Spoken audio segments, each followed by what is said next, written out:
Is it 9 o'clock in the morning?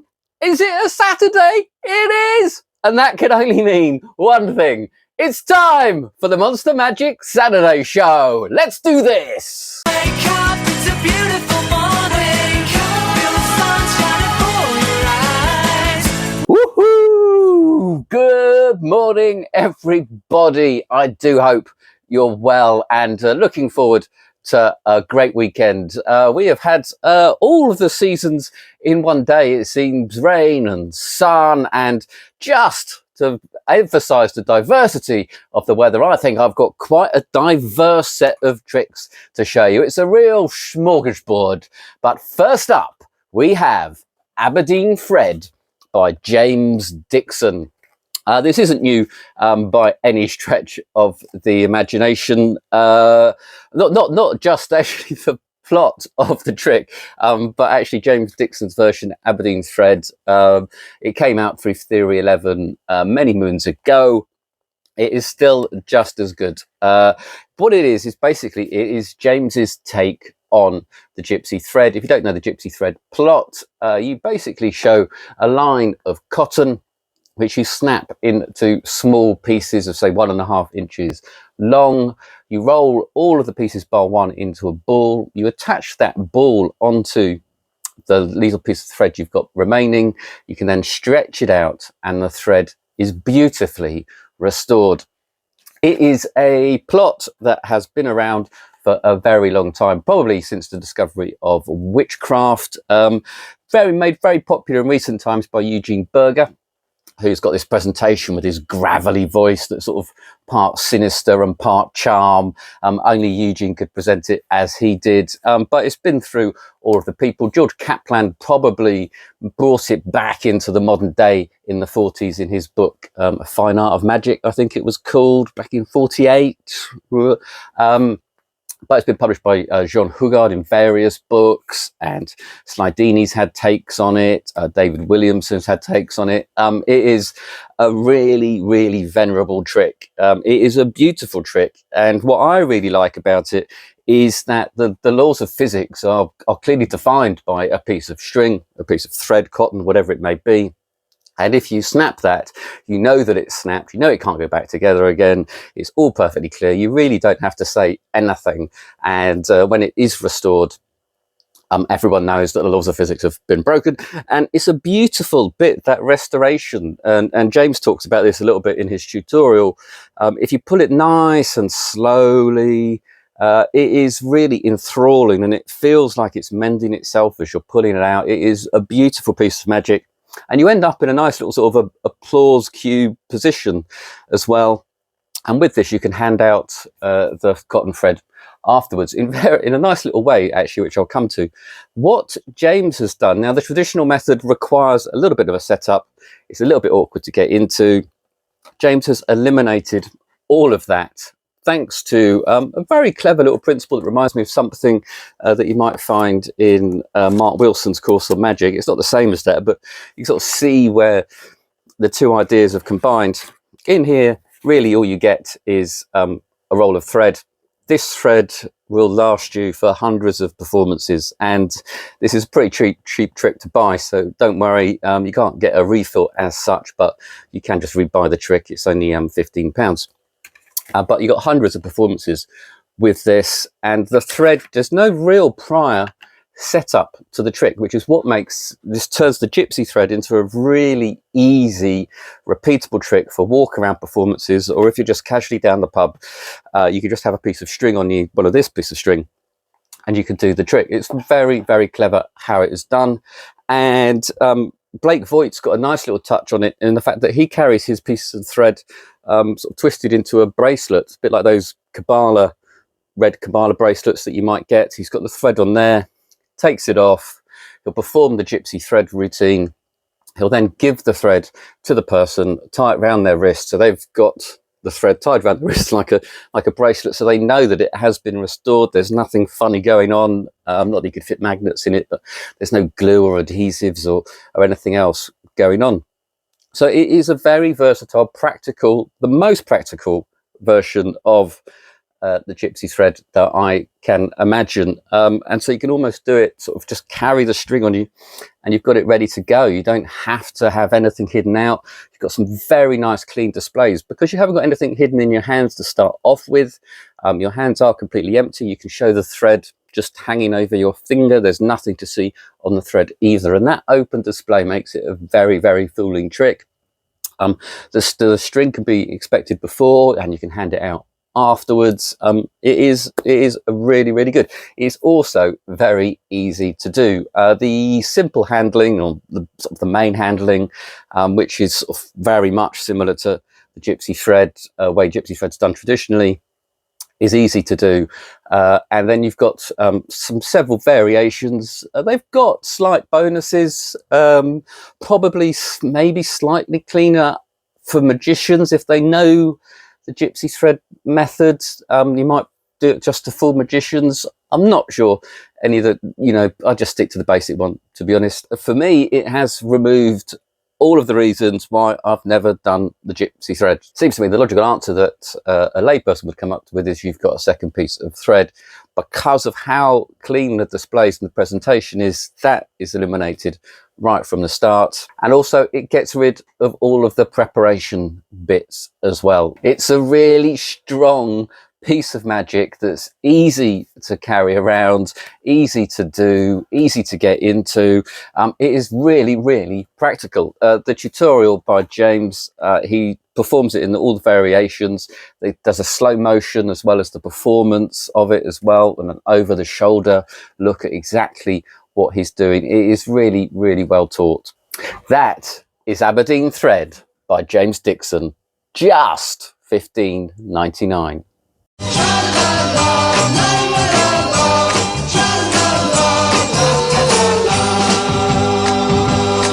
Next up, we've got Phantom by Hyde and Rezi. This is well, this is a stage effect, as you can obviously see. Hyde have brought out various things in the past.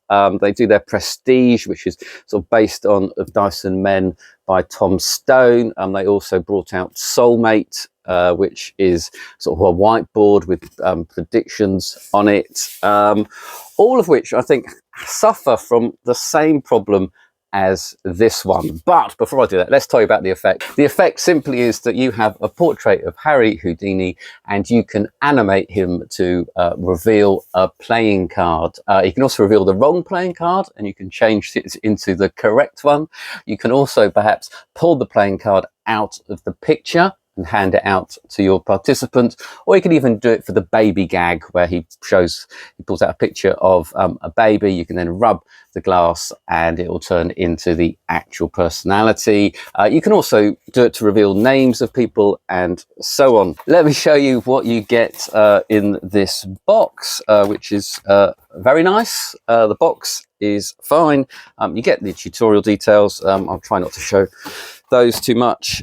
You get the portrait of Harry, like so. Now there is a slight problem with this in the fact that Harry Houdini didn't die in 1924. He died in 1926.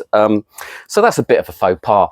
But it's not the biggest deal in the world. I know it's very annoying. I know it is a mistake, and it might grate with us as magicians. But to be honest, I don't think any of the lay people will notice or care. If you asked, as I have, anybody when Harry Houdini died, most of them aim for the 50s. Very few people know that it was that long ago that he lived. And also, because we're magicians, we are very sensitive to this sort of thing. But, you know, I'm a cyclist and I don't expect anyone to know when Pantani died or even how many tours Eddie Merckx won. I cook, but I don't expect people to know when Elizabeth David died either. So I don't think it's that big a deal. It's a shame, but it's not that big a deal. And if people are Googling when Harry Houdini died or how old he was when he died during your show, then you're doing something a little bit wrong anyway. If it does really bother you, you can stick something over it. This all comes apart like a traditional frame, and it's absolutely fine. What's that, Eric? What's that? Stop it. Stop it. Stop it. It is quite good fun. It works really easily. It works very smoothly. That is how the card reveal works. You could probably do it in a slightly more dramatic way than that if you wish. And that's the basic of the card reveal. If you just want to do the card reveal, just simply obviously just force a card. They don't teach you any forces for this on the tutorial at all. The tutorial is slightly annoying.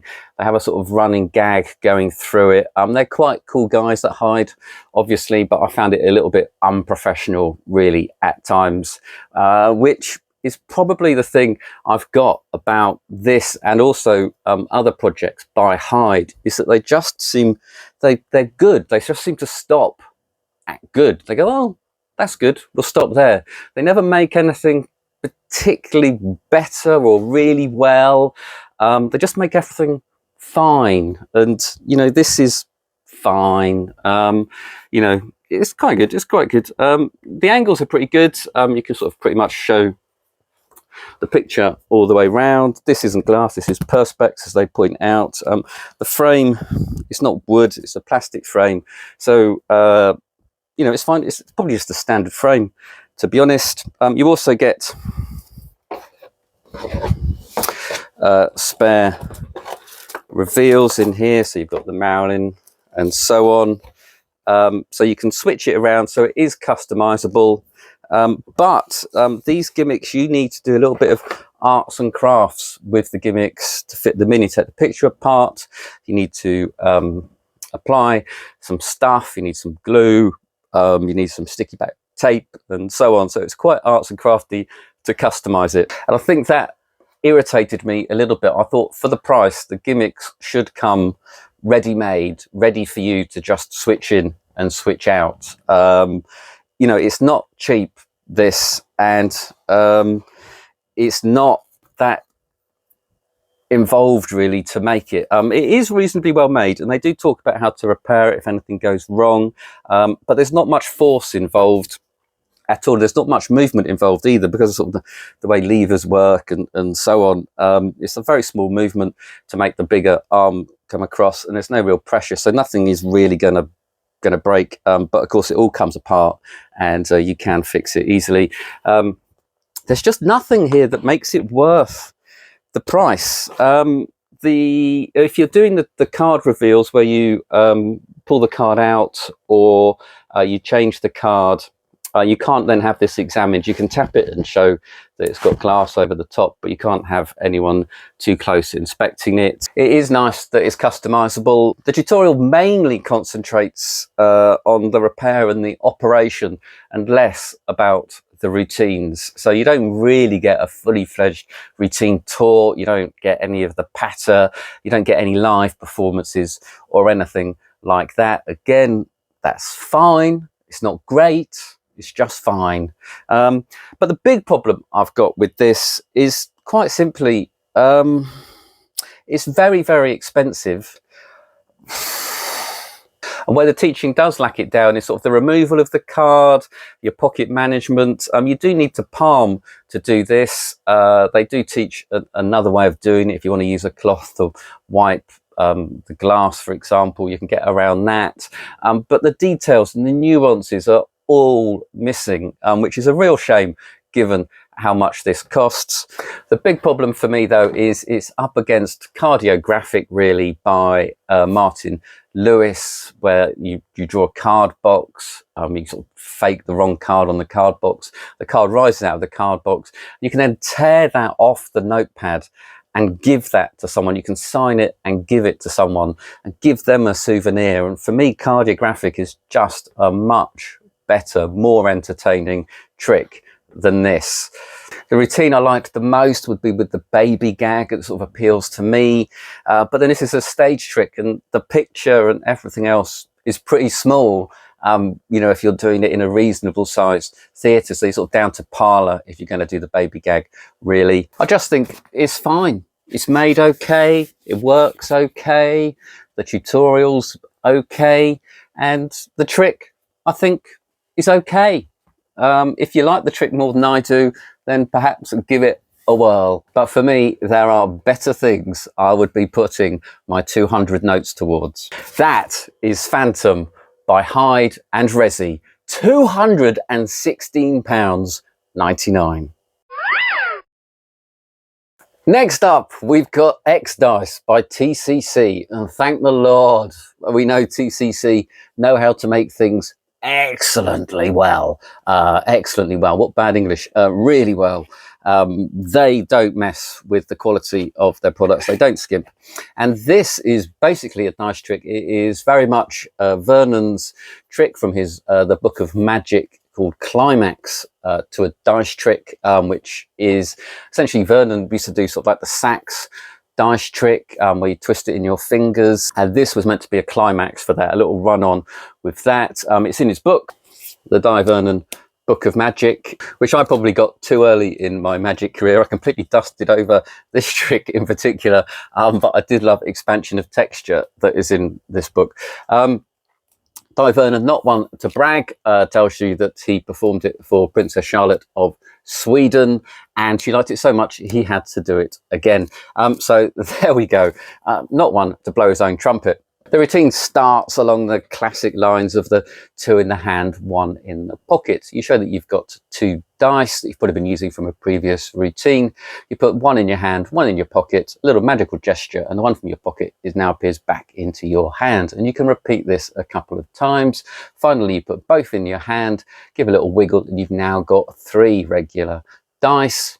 You then put these regular dice into your hand, give a little wiggle, and now you have 1 very small die and 2 regular die. These then go back into your hand, give another little wiggle, and you've got the tiny die, the regular sized die, and a massive die. The finale, the massive die, is great. This is the bit for me that really gets the laugh and the surprise and the shock. What you get in here, it's really nicely packaged. You get 4 regular die, you get the big die, which is really nice, and you get these little tiny die. The only real thing that concerns me is that these tiny die are very tiny.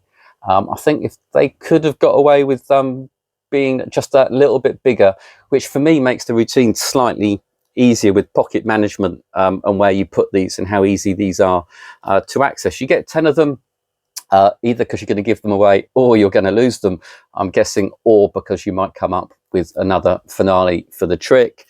They are beautiful die. They are fine. I don't know why they're part red, part black. I don't know if that is a thing, if there's a game for that. The tutorial is silent, essentially, well, apart from some sort of BT escalator music that got on my nerves a little bit, so I turned the sound off. And it is really well taught. Each phase is taught, each move is taught. It's pretty easy to do.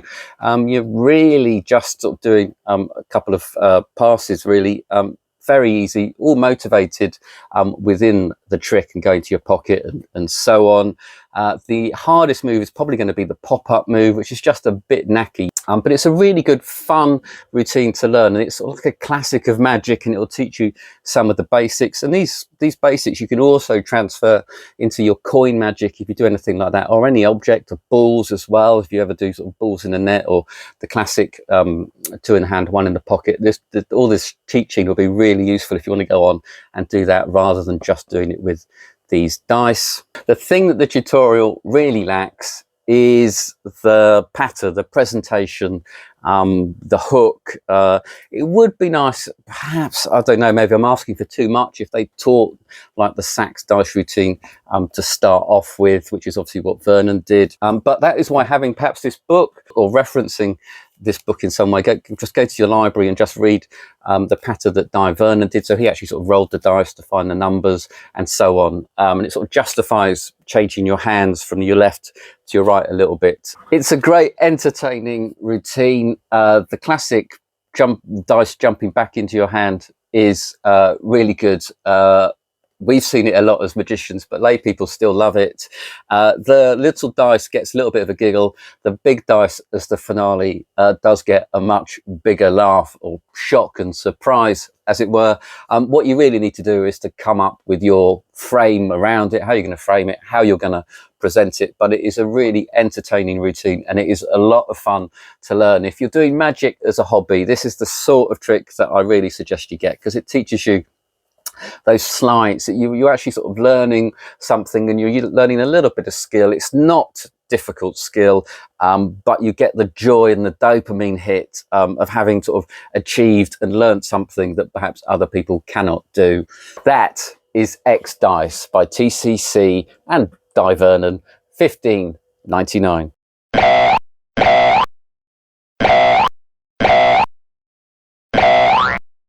And sticking with TCC, next up we have The Dog by Harry Yang. Is it Yang? It is Yang. Yes, by Harry Yang. It's a card trick. It reminds me very much of the classic card fishing trick, but with this you use a balloon dog. You have 2 cards selected and lost in the deck, and you drop them into a paper bag. You then have a balloon animal that you make, a dog, and you put the dog in the bag, and it comes out with one of the selections. You then put it back in the bag, and it comes up without a selection, but you hear something in the end of the tail. You pull off the end of the tail, pop it, and inside is the second selection. It is a lot of fun. I really enjoy it. It's the sort of thing, perhaps for family shows, it would be absolutely ideal. You're not going to be doing this walk around. It's just simply too much to carry around. You can make up a lot of the gimmicks in advance if you like, for the tail revelation. Obviously, just for the first revelation, you've just got a balloon dog. You'd just be making that a lot. And they do teach you how to make the balloon dog. The tutorial is actually really good. You don't get a live performance as such, but and a lot of it is spent actually with creating the gimmick for the bit on the tail. Let me show you what you get in here. In here, just about absolutely everything. Well, you do get everything that you need to get you started, apart from a deck of cards. These are really, really useful. So this is great tool. I don't know if they're specially made. I almost think these are worth the price of the trick alone. Even if you don't want to do the dog, you want something else, if you want to get a card in a balloon, these are the puppies to have, if you mind the pun. You also get some scissors. This is both for making the gimmick and for the routine. You get the pump as well. If you've ever tried to blow up a Qualatex 260 balloon, you might appreciate this. It's a real lung workout. And you also get the balloons. Now these balloons, they are standard 260 modelling balloons. You can get them on any party shop or anything like that. Nothing particularly special about them. They're 260 size. And of course, it doesn't have to be a dog that you make, but anything that you can pull a limb off is the answer to have the card inside. The one thing you don't get actually is the bag that the cards go in, that you drop them in, but it's just a standard gift bag. The bag isn't gimmicked in any way, shape or form. And the routine is really easy. One card is freely selected. One card is forced. That's the one in the tail, surprise, surprise. And they don't teach the forcing. Well, that's not true. They illustrate ways of forcing a card and having a card chosen, but they don't really teach it. They do teach, you know, how the dog comes out with the card and everything else. So as long as you can force a card, you'll be good to go. They do teach a variation where the cards can be signed if you wish. I do really like this. Maybe I'm slightly immature, but I think it's fun to mess about with the dog. You can do all the dog jokes of sit, stay. You can then have it find the card, which is quite amusing, rummaging around in the bag, and then you've got the fun reveal of pulling its tail off and then bursting its tail for the second card. I don't think the performances you see really of how I perform it. I think I'd probably go much more for laughs than anything else. I think it's good. I think it's got great comedy potential, and the card in the tail is strong magic. It's a little bit of a shame that the card side of the trick wasn't taught in greater detail. So you're probably going to need a resource for a force and a card control to the bottom of the deck if you don't already know one. If you do, then you're good to go. And that is The Dog by Harry Yang and TCC, just $27.99.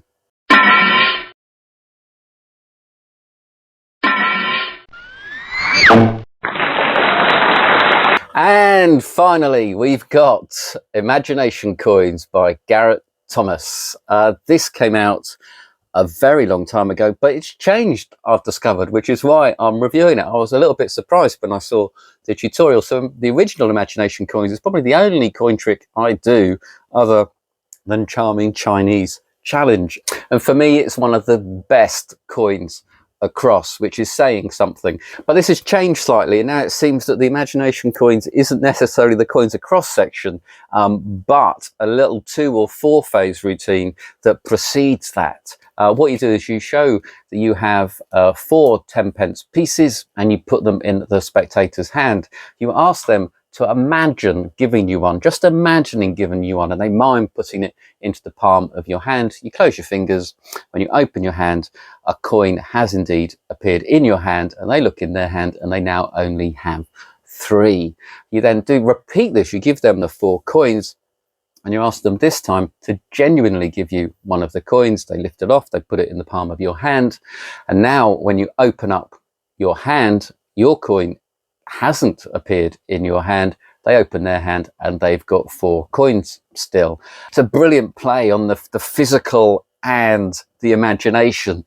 It is a really, really strong, quite quick coin effect that is so powerful and with a lasting memory. The first phase of just imagining it in appearance, that appearance is a shock. And then you've got the vanish of it, and it's all sort of justified with the plot of using someone's imagination and whether they really did it or whether they just dreamt that they'd done it, and the fact it's all in the spectator's hands as well. So they've either got the 4 coins or they've got the 3 coins. It is a super phase to any trick, and it's relatively easy to do. You've just got to be quite bold. Garrett teaches a little bit of a cheat for the vanish for the second phase if you don't want to do the method that he uses. But if you watch him do his method, you'll see how he turns his body and the choreography of it all, which really helps as well. So watch Garrett do it. He is a master, and just mimic him to start off with before you find your own natural style. But don't be scared to move and turn. Sometimes people are far too static, and especially with coin magic, which can be quite angly, that's not such a good thing. So don't be scared to turn them, lean in and do all of those sort of natural body movements. It also requires an element of bravery and audience management. And what is fascinating is that when Garrett's performance of the just the Imagination Coins phase, he hasn't got the best, most sort of least inquisitive participant at all. She does fiddle with the coins. She's quite hands-on with it. She does touch them a lot, and Garrett doesn't panic. He doesn't rush in. He keeps control, and there's a nice little video on it. The tutorial is split into like 13, 14 separate videos, so you can skip through if you want to learn a separate phase or Garrett's tips, and he talks about the audience management and how to get around it, and it's really, really interesting, and it makes this trick so powerful that they do it, that they've got it in their hands. You've got to try and keep it as open as possible, and just watch Garrett do it, listen to what he says, and you'll be fine. And if you do ever get busted when you're starting out doing this, don't give up. I mean, do try it on friends, do try it down the Magic Club first, but really it is so worth practicing. It is one of the best coin tricks I know. You will then also learn the coins across, a classic coins across, very similar to David Roth's. There are a lot of coins across. I particularly like John Allen's on his DVD Spectators Don't Exist. I think it's in his book Experience as well. But coins across I absolutely love. Like I say, that is what I sort of took to be imagination coins with one phase of this before, but now I'm going to add this imagination coins in first. You also get as a bonus Garrett's trick called jump, which he says if someone asks you to repeat the trick, you go, well, I could do, but let me show you something slightly different. And in this one, you have a stack of 10p's, in our case in the UK, sandwiched between 2 pennies, and they vanish from between the pennies and appear in your other hand. Really strong, not too difficult. Does require 10 minutes of making a gimmick out of some standard 10p's with a little help from Michelle. You also get the gimmick in here as well as the tutorial. This looks like it's a DVD, but there isn't online instructions as well.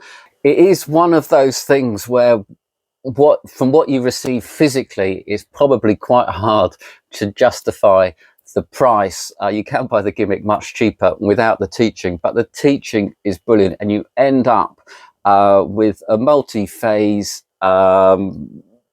modular coin routine that I think you'll be doing for years and years. Nothing too difficult, but there are sleights involved that you can enjoy practicing, much like you can with the X dice. That is Imagination Coins by Garrett Thomas, $40.99. I think I ought to see a doctor. Oh, why do you say that? I'm beginning to like the show. And that's it for the show this week, I'm afraid. But that means your weekend has officially started. So come on, out of bed, grab some magic and get out there and have some fun with the best hobby in the world. Bye-bye.